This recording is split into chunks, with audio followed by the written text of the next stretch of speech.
Eh bien bonjour, c'est Patrick. Écoute, j'ai un petit peu de temps devant moi. Nous sommes mardi, donc j'essaye vraiment de poursuivre en fait ce travail sur la créativité. Et je dois partir à 11h moins le quart. Là, je crois qu'il est 10h, quelque chose comme ça. Donc j'ai un petit peu de temps devant moi. J'en profite pour continuer en fait ce podcast sur tout ce qui tourne autour de la créativité. Et là, ce qui me vient tout de suite, c'est de parler de l'inspiration. Alors, l'inspiration, c'est un peu une tarte à la crème, c'est-à-dire qu'il y a beaucoup de gens qui pensent que l'inspiration, ça va te tomber dessus, comme ça, un petit peu par hasard, si tu ne fais rien. C'est-à-dire que tu peux rester, t'installer. Alors moi, je te parle en peinture, tout ça, puisque je suis peintre. Donc, je vais te parler un petit peu de mes aventures avec l'inspiration et comment, en fait, je comprends ce qu'elle est aujourd'hui. Donc, comme je disais, c'est pas la peine de t'installer. Enfin, tu peux essayer, si tu as du temps à perdre, vas-y. Le temps, comme on dit, c'est un capital pour expérimenter des choses. Donc, si tu as du temps devant toi, je sais pas, tu es peut-être au chômage, tu es peut-être retraité, tu as peut-être, je sais pas, tu es peut-être femme au foyer, ton mari a un bon travail et puis du coup, tu sais pas quoi faire de ta journée. Ben, vas-y, essaye. Tu prends un chevalet, tu mets une toile devant, enfin dessus, et puis tu t'installes et t'attends et tu espères que l'inspiration va tomber.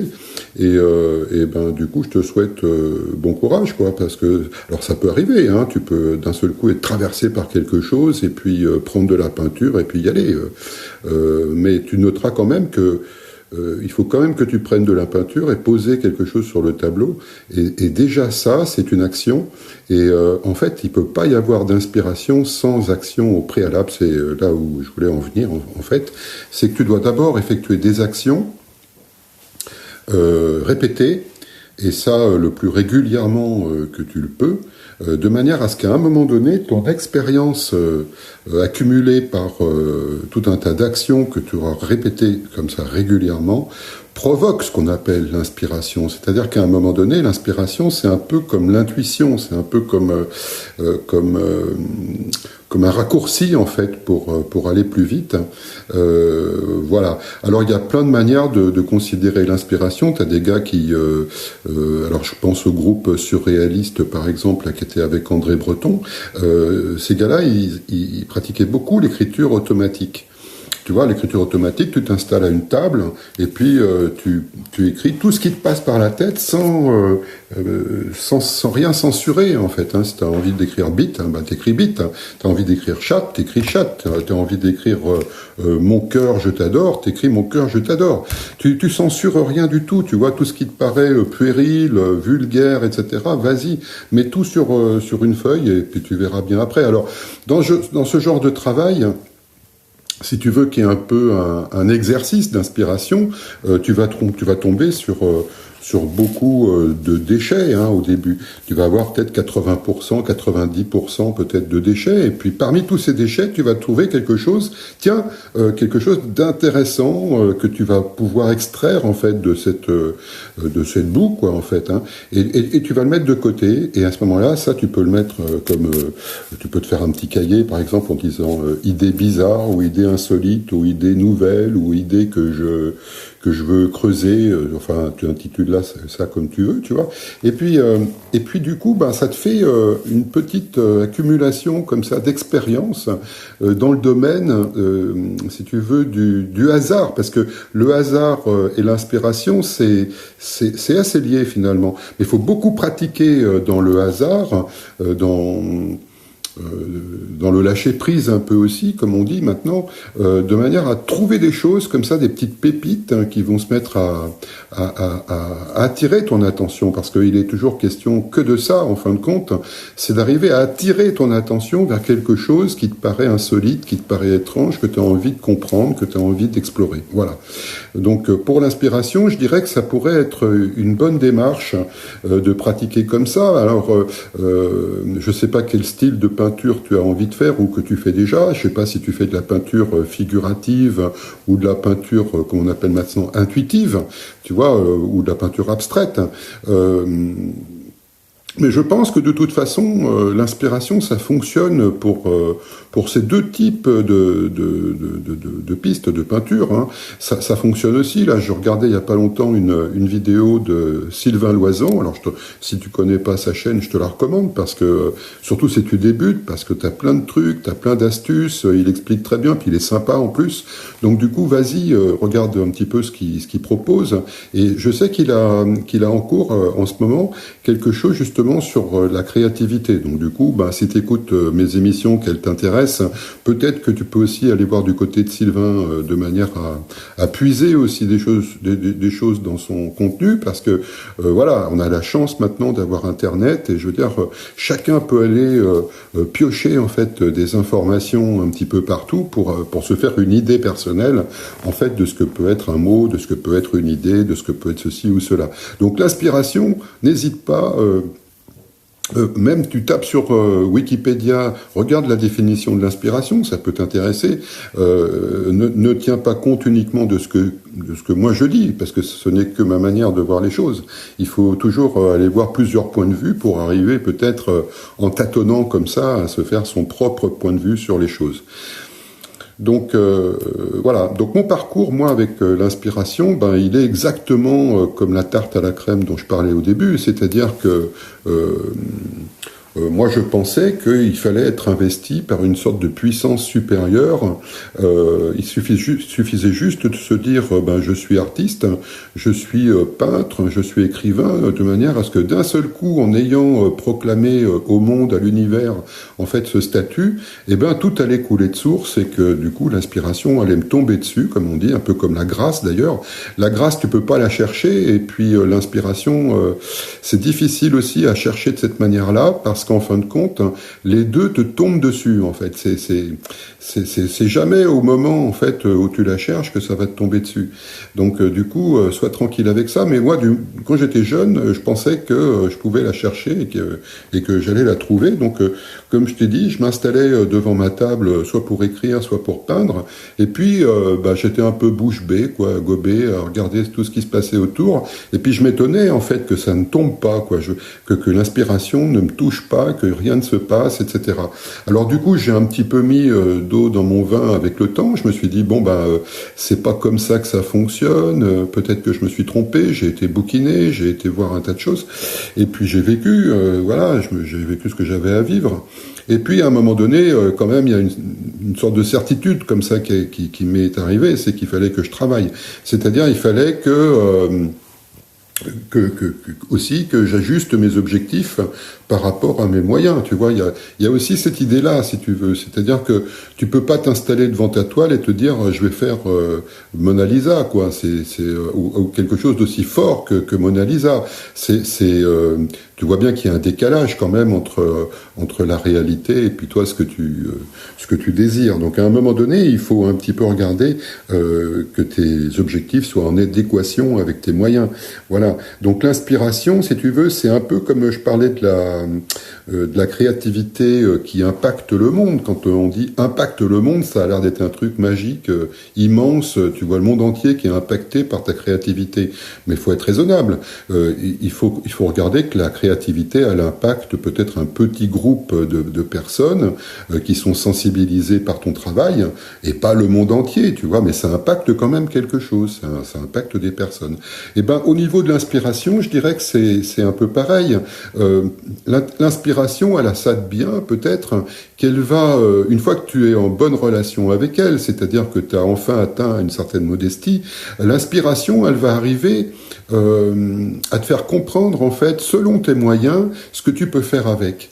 Et ça, c'est quelque chose que j'ai souvent observé en peinture, c'est-à-dire que, alors vis-à-vis de moi-même et puis aussi vis-à-vis de mes élèves, c'est-à-dire à partir du moment où tu lâches quelque chose, tu lâches, tu sais, cette espèce... Alors, c'est certainement pas le bon mot d'appeler ça de la prétention ou de l'orgueil, tu vois, mais c'est les premiers mots qui me viennent à l'esprit, hein, parce qu'on est comme ça, on a vite l'obsession, en fait, de classer les pulsions comme ça dans des mots, mais c'est pas toujours les bons mots, tu vois, mais bon, ne le prends pas mal, hein, si je dis prétention ou orgueil, c'est pas forcément le fond de ma pensée, c'est simplement une erreur, c'est-à-dire que tu penses être quelque chose et puis tu l'es pas, voilà.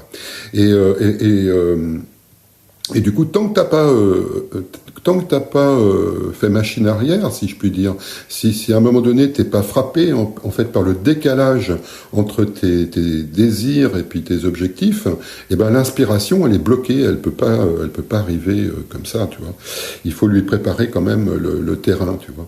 Donc du coup, moi ce que je propose en général, déjà quand mes élèves viennent en cours, c'est de leur dire déjà ici vous ferez pas d'œuvre d'art, quoi, tu vois. C'est simplement ici vous venez pour faire des exercices, pour apprendre des choses, voilà. Et puis ça il faut que je le répète régulièrement parce que je pense que c'est quelque chose d'essentiel pour rentrer justement dans cette forme de simplicité. Alors appelle ça de l'humilité si tu veux, mais moi j'appelle plutôt ça du simple. Tu sais, le simple, c'est le résultat en fait d'une longue boucle. Quand on est passé par plein de choses compliquées, on a compris en fait que on avait fait un détour à cause de plein de choses qu'on ne comprenait pas. Et en faisant ce détour, justement, peu à peu, on comprend les choses, on les intègre, et du coup, c'est ce qui nous fait arriver au simple. Voilà. Donc, c'est pour ça que je donne beaucoup d'exercices à faire et très peu d'œuvres d'art en fait dans mon atelier. Voilà, les œuvres d'art, en fait, ce que je dis, c'est que vous pouvez les faire chez vous, tranquillement, ça, vous pouvez prendre le temps que vous voulez pour les faire, mais ici, comme il y a un temps imparti pour chaque séance, et puis que c'est par groupe, et ben, autant se fédérer autour d'une idée simple, et puis y aller, quoi, d'y aller avec les moyens qu'on a, chacun, et puis d'arriver à quelque chose. Voilà, c'est ça ce que je voulais dire aujourd'hui sur l'inspiration. Donc, bah écoute, ça fait un petit moment que je parle. Qu'est-ce que je pourrais rajouter de plus, en fait, sur cette histoire d'inspiration?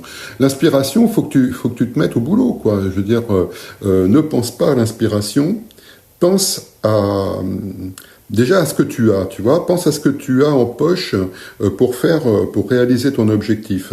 Je sais pas, peut-être que tu veux faire un tableau de paysage, tu vois. Alors, est-ce que tu as déjà dessiné des arbres? Est-ce que tu as déjà dessiné des champs? Est-ce que tu as dessiné déjà des collines?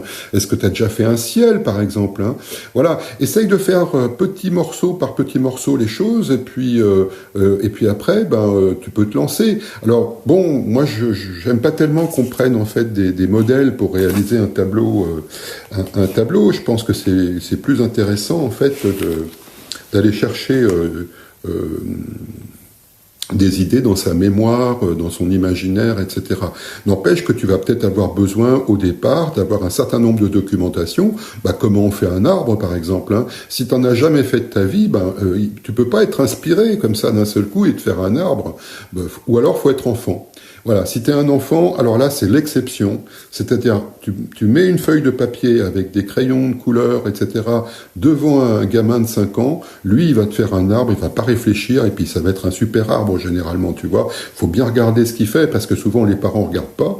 Ils passent en vitesse, c'est l'heure d'aller, je sais pas, faire du sport, c'est l'heure d'aller aux courses, etc. Donc, les gens, ils ont pas le temps de regarder ce que fait leur gamin en peinture et en dessin, ce qui est dommage, d'ailleurs, hein. Moi, si vous êtes parent... franchement, prenez un minimum de temps pour regarder avec votre enfant en fait ce qu'il fait et posez-lui des questions, essayez de comprendre en fait ce qu'il a voulu dire, etc. Parlez avec lui de ses peintures, c'est super important parce que à chaque fois que vous ferez ça, ça va ajouter une couche d'estime de lui-même et du coup, petit à petit, c'est comme ça qu'on progresse, hein, c'est avec l'estime de soi aussi. Ça, c'est un grand problème aussi qui bloque l'inspiration, c'est-à-dire si t'as pas d'estime de toi, si t'es toujours en doute, c'est toujours en train de remettre en question en fait le travail que tu fais en peinture, l'inspiration elle a beaucoup de mal à se frayer un chemin, si tu veux, à chaque fois qu'elle va arriver, tu vas te dire mais qu'est-ce qu'elle me veut celle-là, tu vois, c'est un peu comme si c'était un personnage un peu énigmatique, c'est une image hein, je suis un peu cinglé de temps en temps mais tu le sais maintenant hein. Donc tu vois, c'est une image comme ça, tu vois une personne, un personnage un peu bizarroïde, ça serait ça l'inspiration, puis elle se pointe et Et du coup, comme t'es pas bien familier avec elle, tu vois, ben t'as plutôt tendance à avoir peur.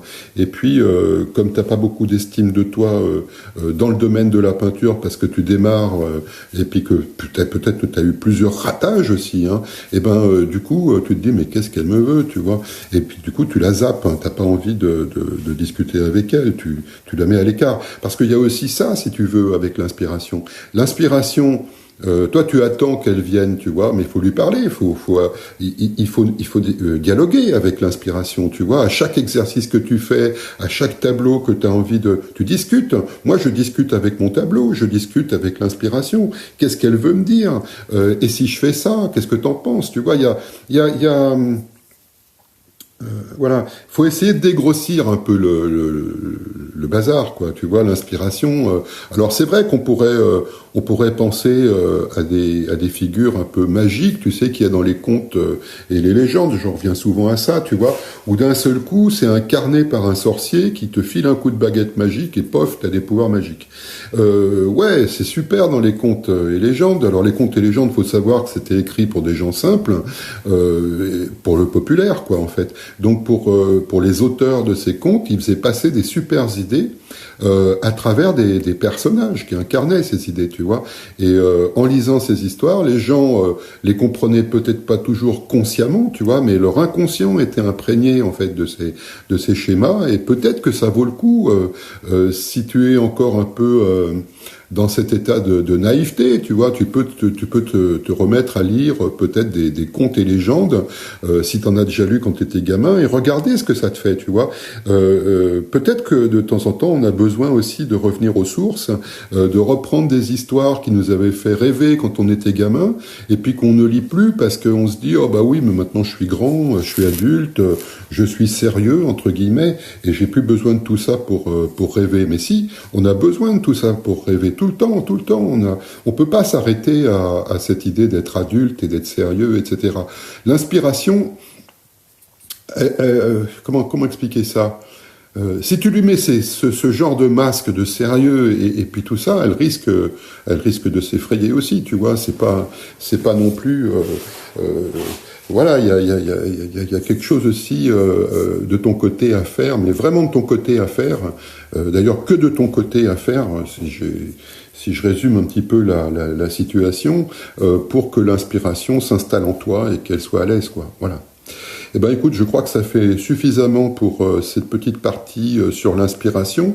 Tout ça, ça fait partie de cette émission, en fait, enfin, de ces émissions que je réalise, en fait, sur la créativité. Qu'est-ce que c'est que la créativité? Comment moi je considère que la créativité, comment je l'utilise, etc. Tu vois? Alors, il faut faire la part des choses. Je vais essayer de le développer dans les prochains podcasts que je vais faire. Je vais prendre des mots comme ça, tu vois. Là, j'ai pris inspiration. Peut-être que demain, je prendrai innovation, tu vois, pour t'expliquer en fait la différence qu'il y a entre innover et créer. C'est pas la même chose, tu vois. Mais bon, je vais pas commencer le podcast de demain aujourd'hui, tu vois. Je vais m'arrêter là pour aujourd'hui parce que du coup, mon épouse m'attend et il faut que je me prépare. Voilà, j'ai un tas de choses à faire encore avant de partir. Allez, écoute, j'espère que cette petite émission te plaît. Voilà, n'hésite pas à me le dire si jamais. Abonne-toi mets un commentaire ou abonne-toi. Voilà, je sais plus où j'en suis moi du coup parce qu'on me fait des signes. Voilà. Et ben écoute, bonne journée en tous les cas. Je crois qu'il pleut pas trop aujourd'hui. On va essayer de prendre la route sans avoir besoin de faire fonctionner l'essuie-glace. Allez, je te souhaite une bonne journée. Salut.